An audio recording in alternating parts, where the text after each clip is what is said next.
ये एक अजीब सी विडंबना है, लेकिन ये सच्चाई है कि रियलिटी में जो काम करने वाले लोग हैं, फॉलोवर होते हैं, वो इस बात को मानेंगे, वो इस बात की डिमांड करेंगे कि इन महापुरुषों को भारत में मिलना चाहिए। बाकी लोगों ने कोई ड्यूटी नहीं है।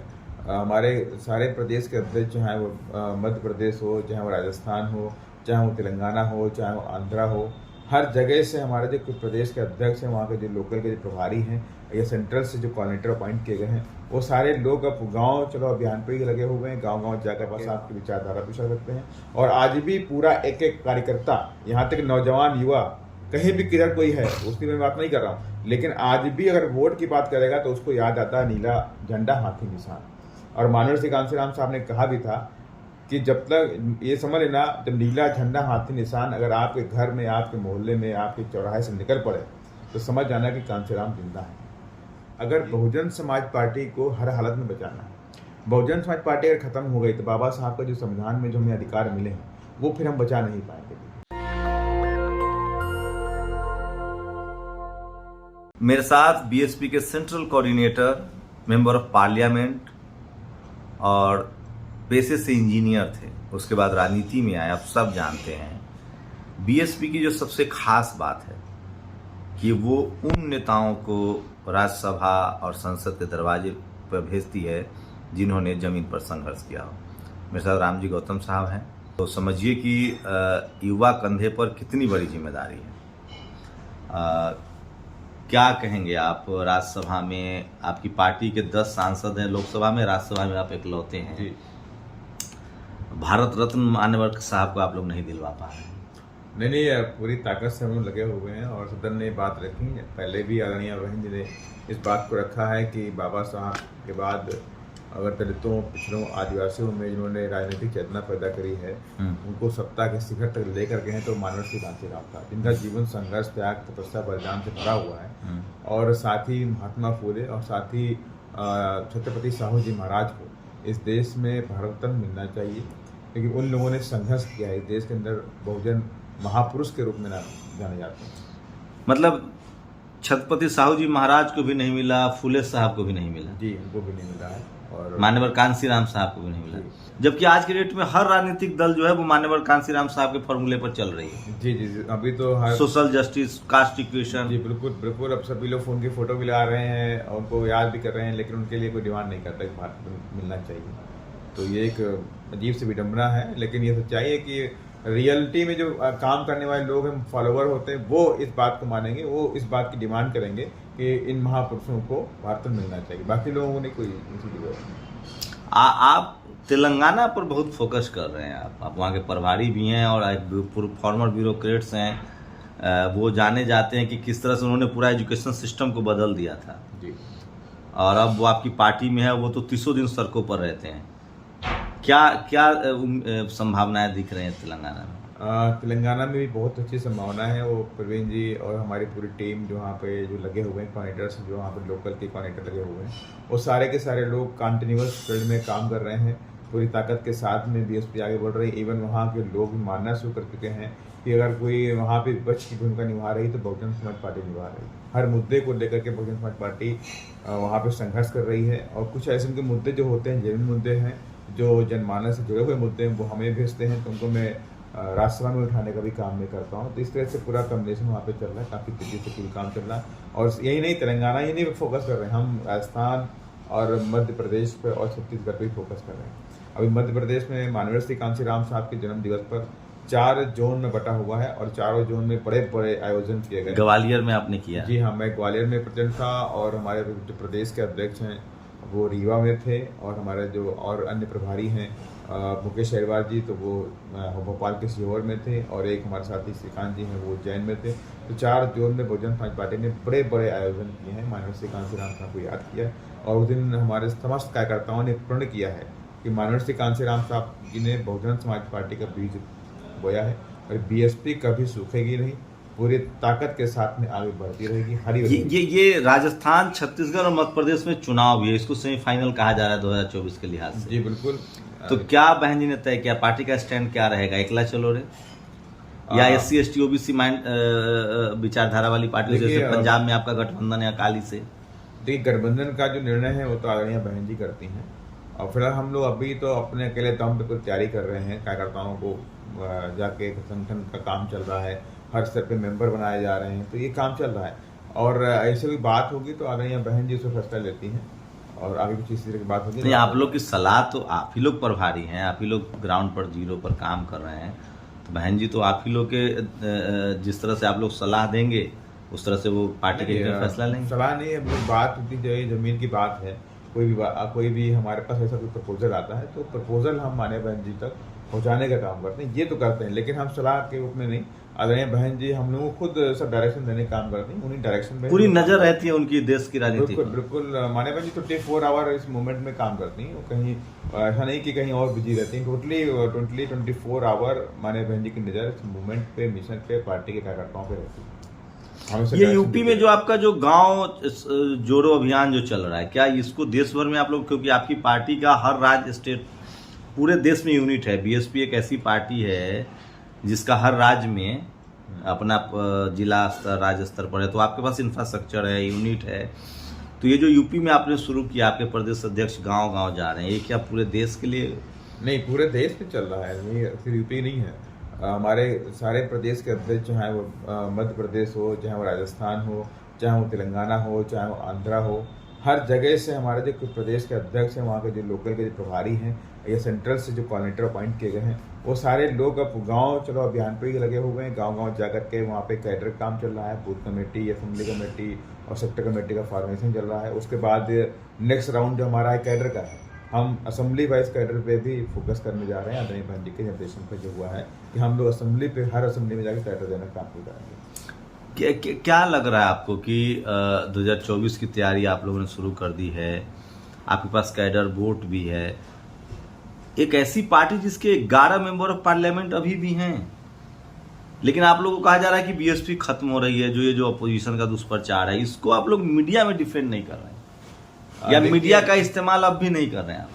देखिए, हम लोग 11 आप खुद मेंबर ऑफ पार्लियामेंट हुए राज्यसभा में, 10 सांसद, तो जो लोग 2 राज्यों में मुख्यमंत्री हैं, वो सीएम है जिनकी, उनका भी 10 सांसद नहीं है मेंबर ऑफ पार्लियामेंट।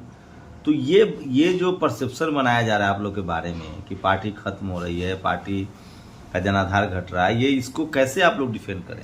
देखिए, मैं आपको बता दूं कि इस तरह के माहौल बनाया जा रहा है, मैं नो डाउट लोग इस तरह से मीडिया में और कहीं जगहों पे बातें इस तरह के फैलाने का काम करते हैं, लेकिन ऐसे ही बातें अभी मध्य प्रदेश में फैलाई जा रही है कि बीएसपी कमजोर हो गई, बीएसपी नहीं है। लेकिन उनको अभी जो माननीय श्री कांशीराम साहब का जब जन्मदिन पड़ा 15 तारीख को ही, परसों की बात है, और उसमें जब जनसैलाब उभरा, जो पुराने कार्यकर्ता वो अपना काम धाम छोड़ करके माननीय श्री कांशीराम साहब को याद करने के लिए ग्वालियर में या रीवा में हर जगह उमड़े, तो उसको देख के वहाँ के लोग चौंक गए कि बीएसपी को कमजोर आंकना गलत है। बीएसपी कहीं से कमजोर नहीं है, बीएसपी आज भी ताकतवर है। बीएसपी के कार्यकर्ता आज भी आदरणीय बहन जी पर, आदरणीय हमारे जो माननीय श्री कांशीराम साहब थे उन पर पूरा विश्वास रखते हैं, बाबा साहब की विचारधारा पर विश्वास रखते हैं, और आज भी पूरा एक कार्यकर्ता, यहाँ तक नौजवान युवा कहीं भी किधर कोई है उसकी मैं बात नहीं कर रहा हूँ, लेकिन आज भी अगर वोट की बात करेगा तो उसको याद आता है नीला झंडा हाथी निशान। और माननीय श्री कांशीराम साहब ने कहा भी था कि जब तक ये समझ लेना, जब नीला झंडा हाथी निशान अगर आपके घर में, आपके मोहल्ले में, आपके चौराहे से निकल पड़े तो समझ जाना कि कांशीराम जिंदा है। ये जो वर्ड है माननीय श्री कांशीराम साहब के, वो आज भी हमारे एक कार्यकर्ता को याद है। उनके जो लगाव है, अफेक्शन है, वो सभी जानते कितने संघर्षों से बहुजन समाज पार्टी बनी। बहन जी का क्या मैसेज है आप लोग के लिए? क्यों उन्होंने लंबा राजनीतिक दौर देखा है, 4 बार मुख्यमंत्री रही, लंबे समय तक मेंबर ऑफ पार्लियामेंट रही हैं, उन्होंने मर्जी से इस्तीफा दिया रोहित वेमुला के मामले पर। कैसे सोच रही हैं वो, कैसे देख रही हैं? अगर आप, चूँकि वो तो बहुत ज़्यादा मीडिया से बात करती नहीं है, उनका एक अलग सम्मान है, उनका एक अलग तरीका है काम करने का, लेकिन वो 24/7 आंदोलन को देखती रहती है कि देश की राजनीति किस दिशा में जा रही है, कहाँ जा रही है। अब तो ट्विटर पर बहुत सक्रिय हैं वो। जी जी जी, आप माने बहन जी कई सारे मुद्दों को लेकर ट्वीट करती हैं, और जैसे कुछ अलग अलग राज्यों में देश की घटनाएं आती हैं जो हम लोग तो पहुंचती, तो हम लोग तुरंत माने बहन जी को इन्फॉर्म करते हैं, बहन जी ऐसी घटना घटी, बताने का काम करते हैं। फिर माने बहन जी उस पर ट्वीट भी करती हैं और उसको संज्ञान में ले करके रहती हैं। लेकिन माने बहन ने साफ कहा, देखिए हम लोग सब पार्टी के वरिष्ठ, जो हम लोगों को आज इतना बड़ा पद दिया माने बहन जी ने, इतनी बड़ी पंचायत में बैठाया है, तो ये हमारी भी दायित्व बनता है कि हम मान्य बहन जी का जो विज़न है, मान्य बहन जी की जो उम्मीद है उसको पूरा करें। उसके लिए हम लोग रात दिन काम कर रहे हैं, ऐसा नहीं किसी भी दिन हम आराम करते हैं। 24 आवर और मैं कहता हूँ महीने के 30 के 30 दिन हम लोग कंटिन्यूस फील्ड में ही रहते हैं, किसी न किसी स्टेट में है, किसी न किसी जिले में है, कंटिन्यूस मीटिंग करते रहते हैं। बाकी प्रदेश की कमेटी है वो भी काम करती रहती है। तो मान्य बहन जी सही कहती हैं, अगर बहुजन समाज पार्टी को हर हालत में बचाना है, बहुजन समाज पार्टी अगर खत्म हो गई तो बाबा साहब का जो संविधान में जो हमें अधिकार मिले हैं वो फिर हम बचा नहीं पाएंगे। आज बहुजन समाज पार्टी है तो आज आपकी ये संवैधानिक अधिकार हर पार्टी मजबूर हो रही है बहुजन राजनीति के लिए। बिल्कुल हर पार्टी मजबूर हो रही है, बहुजन आंदोलन की बात करती है, बाबा साहब की फोटो लगाती है, मानसी कांसीराम साहब की फोटो लगाती है, लेकिन उनकी विचारधारा को खत्म करना चाहती है, इसलिए कि इनके फोटो दिखा करके वोट लेना चाहती है, लेकिन इनके लिए कुछ करना नहीं चाहती। ये एक विडंबना है। तो इसलिए आदरणीय भाई ने कहा कि तुम लोग हर हालत में काम करो। आप लोग एक मुझे आप लोग बुरा मान जाए कोई बात नहीं है, जो बहन जी ने मुख्यमंत्री के तौर पे जो लास्ट उनका जो कार्यकाल है, जितना उन्होंने कॉलेज खोला, यूनिवर्सिटी खोली, जितना हाई स्कूल बनवाए, जितने अस्पताल बनवाए, जितने जिला बनवाए, जो उन्होंने रिप्रेजेंटेशन दिया, यहाँ तक कि बहुजनों को जो रिप्रेजेंटेशन दिया उन्होंने ठेकेदारी में, जिस तो बैकलॉग भरा 21% हाँ, जो बैकलॉग भरा उन्होंने, जो महापुरुषों के लिए जो ऐतिहासिक काम किया उन्होंने, आप लोग उसको जनता तक रख नहीं पा रहे हैं। ये बहुत गंभीर आरोप मैं लगा रहा हूं आप लोगों पर, क्योंकि आजाद भारत में मेरे पास डेटा है, आजाद भारत में एक मुख्यमंत्री के तौर पे इतने सरकारी संस्थाएं किसी मुख्यमंत्री ने नहीं बनाया भारत अभी में तक नहीं। लेकिन ये कहेगा कौन, बताएगा कौन, दिखाएगा कौन? हम लोग तो आपके वर्कर हैं नहीं, हम तो पत्रकार हैं, आप लोग तो इंटरव्यू देंगे तभी बात कर पाएंगे। देखिए ये बात सही है। अब आपको बताना चाहता हूँ 2008 से और 12 का जो माने 7 से 12 का जो कार्यकाल था, 12 के बाद ही ये सोशल मीडिया का एक तरह से मतलब एक मेन फोकस में है। सोशल मीडिया, फेसबुक और यूट्यूब, इस तरह के जो ये स्टार्ट हुआ, मतलब चलन स्टार्ट हुआ, वो बाद में स्टार्ट हुआ। और माननीय बहन ने सारे काम बहुत पहले किए हुए थे बहन। और उस वक्त की मीडिया तो हमारी नहीं, आप मानते नहीं मानते, मीडिया मेन स्ट्रीम मीडिया हमारी नहीं, यहाँ तक कि न्यूज़पेपर। आप बताइए ना लोगों को कि भाई चैलेंज तो होगा ना अगले के लिए कि भाई इस देश में हिंदी पट्टी में सबसे पहला एक्सप्रेसवे बहन जी ने बनवाया, बिल्कुल सबसे बड़ा फार्मूला 1 रेस बनवाया, नोएडा, ग्रेटर नोएडा, लखनऊ जैसे शहरों का विकास किया, दर्जन से ज्यादा जिले बनाए। ये अब अरे सर, अब तो सोशल मीडिया पर आपके लोग लिख रहे हैं, आप लोग विकास ही अगर पैमाना है राजनीति का, तो मायावती जी तो माइलस्टोन है। लखनऊ का सुंदरता हो, नोएडा, ग्रेटर नोएडा ऐसे शहर बसाने हो, फार्मूला 1 का रेस बनाना हो, हाउसिंग प्रोजेक्ट हो, शहर है, ये सब चीख चीख के कह रहे हैं, लेकिन सवाल है कि इस पर काम कौन करेगा, बताएगा कौन?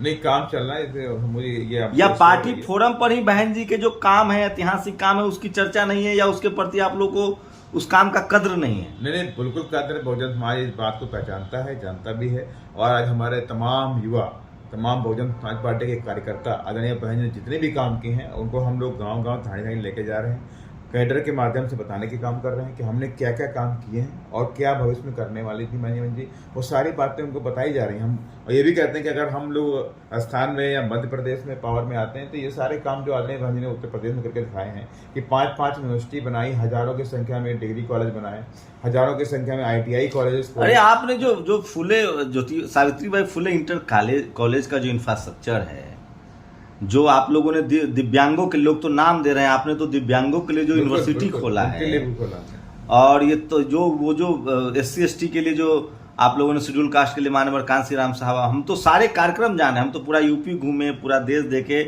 लेकिन मुझे लगता है कि आप लोग अभी भी सोशल मीडिया के दौर में भी, चलिए मीडिया तो ठीक है, मनु मीडिया है, सोशल मीडिया के दौर में भी आप लोगों ने बहन जी के ऐतिहासिक काम को आपके कार्यकर्ताओं से कहीं रखने में चूक हो गई।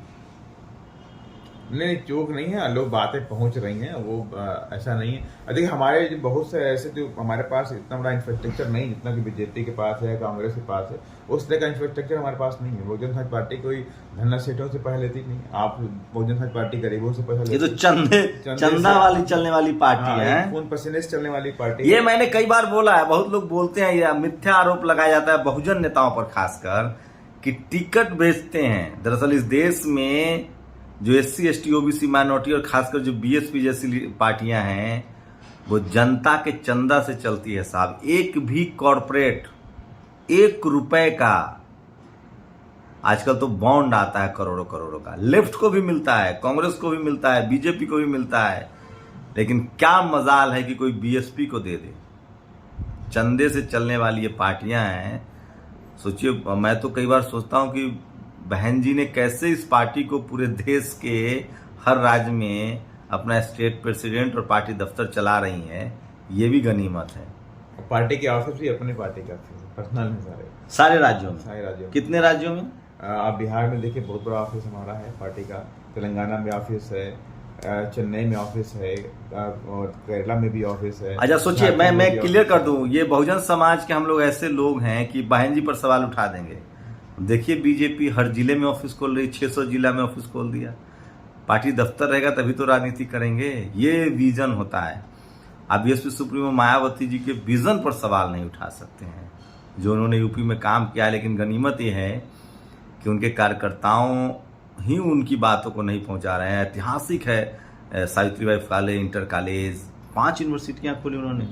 नहीं आपके सामने गौतम बुद्धा यूनिवर्सिटी खोली, मेडिकल कॉलेज, मेडिकल यूनिवर्सिटी खोली, और अपंग वाला जो दिव्यांग वाला जो है लखनऊ वाला है, लखनऊ वाला टीएस मिश्रा जी वाला 7-8 जिले बनाए थे उन्होंने, सब महापुरुषों के नाम पर। फारसी यूनिवर्सिटी खोली। अच्छा, मतलब पूरा डाइवर्सिटी था। जी जी। अल्पसंख्यक मतलब वो मुस्लिम समाज के लिए भी, मुस्लिम समाज दिव्यांग के लिए भी खोली। बुद्ध के नाम से भी Buddha Lord university, Tibet university greater Noida में खोली।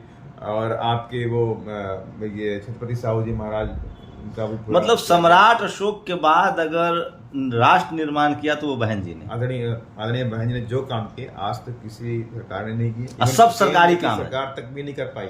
हाँ, एक प्रधानमंत्री के तौर पे इतने आंकड़े तो नहीं है। 5 यूनिवर्सिटी कौन खोलता है? अभी 5 साल अखिलेश जी भी मुख्यमंत्री रहे, अभी 10 साल से अभी उनकी सेकंड। नहीं, लेकिन विकास के नाम पर वो बहन जी को वो कॉपी कर रहे थे। बहन जी ने जो लकीर खींची थी उस पर उनकी कोशिश थी कि चला जाए, लेकिन वो शहरों तक सीमित रह गए। और बहन जी ने गरीबों को, जो माने बहन जी ने जो प्रोजेक्ट लेकर के फ्यूचर के लिए गए, फ्यूचर का जो विजन था बहन जी का, वो अभी तक पूरा नहीं हो पाया। आज वो उन विजन को, उन जो प्रोजेक्टों को, उन्हीं को ये सब काम कर रहे हैं, वो भी पूरा नहीं हो पाया। अभी आप देखिए, माने बहन कहता कि हम बलिया से लेकर के दिल्ली तक का एक्सप्रेस वे बनाएंगे, ताकि गंगा से जो बाढ़ आती है। बहन जी को अगर दूसरा मौका मिलता तो यूपी की तो अभी नक्शा बदला हुआ है, जो बहन जी ने बदला वो तो दिख ही रहा है। लखनऊ पर आप जाइए तो बहन जी ही दिखती हैं। बहन जी दिखती हैं, और ये सारे लोग मानते थे कि जो आज अब मानने लगे हैं, सुंदरता है, जो वाकई जो खूबसूरती लखनऊ की है या नोएडा की है, तो आदरणीय बहन जी की देन है। देखिए, और जो लोग कल तक आलोचना कर रहे थे।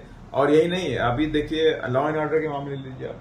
हाँ, आप कैसे पूछ सकते हैं बहन जी? ये असली गुंडे थर-थर कांपते थे, हैं? नाम ही काफी है। आदरणीय बहन जी का नाम काफी था। बहन जी ने किसी के बुलडोजर नहीं चलाया बहन जी ने, लेकिन बहन जी के नाम से कंपन थी, मतलब थर-थर कांप रहे थे गुंडे मवाली। उत्तर प्रदेश छोड़ के भाग रहे थे, खौफ था कि अरे बहन जी की सरकार आ गई, भाग चलो उत्तर प्रदेश होकर के।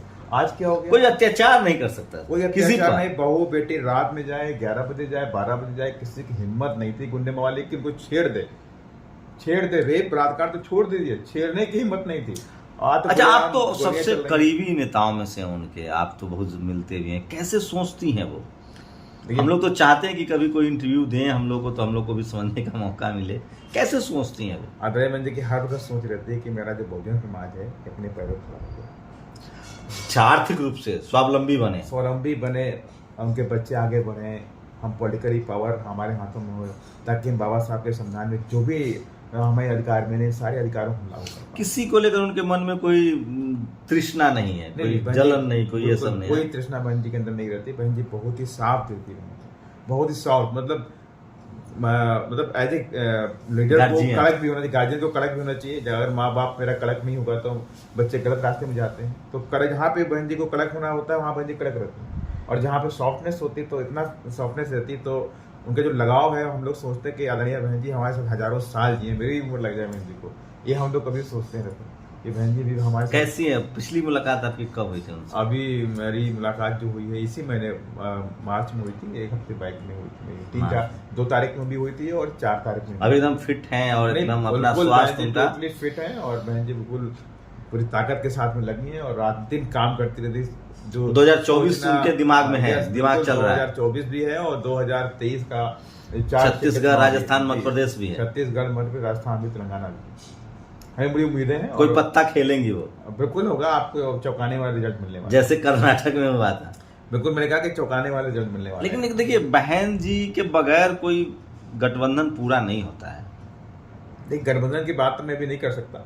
आदरणीय बहन जी का जो डायरेक्शन होता है हम उस पर काम करते हैं। अगर कोई ऐसा प्रपोजल आता है तो आदरणीय बहन जी तक हम पहुंचाने का काम करेंगे। कि बाकी जो फाइनल डिसीजन होता है हमारी बहन जी लेती हैं। आदरणीय बहन जी ने कहा भी है कि हम गठबंधन नहीं करेंगे, उससे नुकसान भी बहुत ज्यादा होता है। अच्छा, अनुशासन बहुत जरूरी है पार्टी में। देखिए, अनुशासन के बगैर काम नहीं चलेगा बीएसपी में। बिल्कुल नहीं, अनुशासन ही मेन है हमारे। अनुशासन कोई भंग करेगा तो उसे पनिशमेंट मिलने मिलना है। क्या अभी क्या कहती है बहन जी, जो देश के हालात हैं, यूपी के जो लॉ एंड ऑर्डर के हालात हैं, देश भर में जिस तरह से नौकरियां जा रही है, प्राइवेटाइजेशन हो रहा है, आरक्षण खत्म हो रहा है, हमारे बहुजन युवा ज़्यादा सड़कों पर हैं, बेरोजगार हो रहे हैं, हर पार्टी उनका राजनीतिक इस्तेमाल कर रही है, क्या है, क्या सोचती हैं?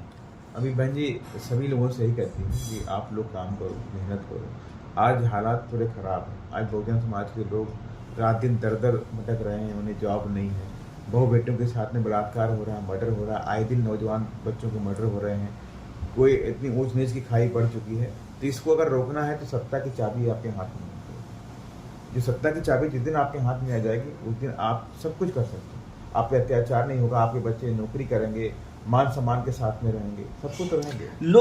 जो लोग कहते हैं आपके पार्टी के समर्थक या बहुजन समाज के चिंतक है कि अगर बहन जी आज एक बार अपने घर से निकलकर, तो लखनऊ में भी रहती हैं, दिल्ली में भी रहती हैं, किसी मुद्दे पर वो कह दे तो सरकार के बस में तो नहीं कि उनकी बात को ना माने।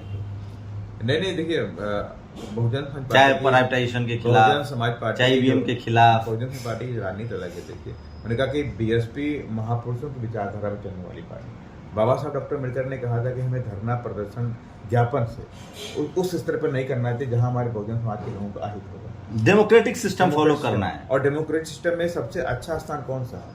हम जहां बात करना है वो है पार्लियामेंट। पार्लियामेंट में हम जो बात रखेंगे, आप डिस्ट्रिक्ट में रोड ब्लॉक कर लीजिए, उससे कुछ नहीं होने वाला। हम पार्लियामेंट में बात रखेंगे तो पूरा देश सुनेगा, सरकार को सोचना। वो नहीं चाहते हैं कि आंदोलन के नाम पर जो एफआईआर होते हैं, जो क्षति होती है, जो युवाओं को जेल में डाल दिया जाता है, बिल्कुल नहीं चाहते। वो किसी का राजनीतिक घाटा हो जाए लेकिन किसी बहुजन समाज के अहित नहीं होना चाहिए। ये उनका विजन है कि भले राजनीतिक नुकसान हो जाए लेकिन कोई उसकी वजह से किसी की लाश पर राजनीति नहीं करनी। वो नहीं करते, बिल्कुल नहीं। किसी समाज की कीमत पर राजनीति नहीं करनी। ये बिल्कुल नहीं हो सकता। हमारे बनी बोली सब उन्होंने कहा कि पार्टी महापुरुषों की विचारधारा पे चलने वाली पार्टी, आज भी विचारधारा पे ही चलते हैं, तो हम किसी का अहित नहीं कर सकते। मानवर सिंह कांसीराम साहब ने भी कहा कि हमारे जो मेन का उद्देश्य क्या है। बाबा साहब ने कहा मेरा उद्देश्य क्या है, अगर मैं नौजवान हूँ, मैं पढ़ाई कर रहा हूँ, तो मेरा फर्स्ट उद्देश्य ये है कि हमें अपनी एजुकेशन को पूरी करनी है। तो चलिए, ये थे सेंट्रल कोऑर्डिनेटर और 7 राज्यों के प्रभारी member of parliament engineer Ramji Gautam साहब। पूरी बातचीत पर अपनी प्रतिक्रिया मैं फिर कह रहा हूँ, इस देश में जब राजनीतिक इतिहास लिखा जा रहा है, लिखा जाएगा, तो बीएसपी सुप्रीमो मायावती का जो मुख्यमंत्री के तौर पे जो कार्यकाल है, चाहे वो लॉ एंड ऑर्डर को लेकर हो, चाहे सरकारी संस्थाएं खड़ी करने का लेकर हो, चाहे वो कॉलेज हो, मेडिकल कॉलेज हो, आखिर इस देश का गरीब चाहता क्या है? पढ़ाई लिखाई, दवाई, सुरक्षा, कानून व्यवस्था, उन सब पर वो खरी उतरी है। वो एक माइलस्टोन है। लेकिन विडंबना ये है कि आज के दौर में इस पर कोई बात ही नहीं होती है, कोई राजनीति नहीं होती है, और इस देश के शोषित वंचित समाज के पास न अपना टीवी है, न अखबार है, न पत्रकार है। बहुत लोग मुझे कहेंगे चापलूसी कर रहा है, लेकिन सवाल है कि सच को सच तो कहना पड़ेगा। जो जिसने काम किया है उसको क्रेडिट तो आप देंगे। आपकी प्रतिक्रिया बहुत ज़रूरी है। हाँ, बीएसपी से मुझे एक शिकायत है कि इतनी बड़ी पार्टी है, इतने उसके पास कार्यकर्ता हैं, संसाधन नहीं है। राजेंद्र प्रसाद सिंह कहते हैं कि जो बहुजन लीडरशिप वाली पार्टियां हैं वो जनाधार वाली पार्टी है, पैसे वाली पार्टी नहीं है। तो जब आपके पास जनाधार है तो अपने लोगों को पढ़ना, अब तो सोशल मीडिया है, पढ़िए, बोलिए, लिखिए, प्रचार तो जरूरी है। आप लोग की प्रतिक्रिया क्या है? आप लोग अपनी प्रतिक्रिया जरूर दीजिए। और जो लोग भी इस वीडियो को देख रहे हैं, आप लोग फैक्ट पर बात कीजिए कि क्या 5 साल के मुख्यमंत्री के तौर पे एक मेरा वीडियो भी बहुत वायरल किया जा रहा है कि सोशल जस्टिस का पहला बड़ा नाम कौन, जो जीवित लीजेंड है उसमें, तो मैं बहन जी को आगे रखता हूँ, फिर स्टालिन का नाम लेता हूँ। मतलब तो आप लोग अपनी प्रतिक्रिया दीजिए कि क्या इस देश में अगर आप एक मुख्यमंत्री के तौर पे 5 साल के कार्यकाल का गणना करेंगे तो बीएसपी सुप्रीमो मायावती जी का काम कहाँ ठहरता है, आप लोग बताइए। शुक्रिया सर हमें समय देने के लिए। शंभू कुमार सिंह, नेशनल दस्तक, दिल्ली। जय भीम। नेशनल दस्तक की आपसे गुजारिश है कि अगर इसको बचाना चाहते हैं तो नेशनल दस्तक को सब्सक्राइब करने के लिए रेड कलर के सब्सक्राइब बटन को दबाएं, फिर बेल आइकन की घंटी दबाएं। नेशनल दस्तक को बचाने के लिए बहुत जरूरी है कि हर खबर को शेयर करें, लाइक करें, कमेंट जरूर करें।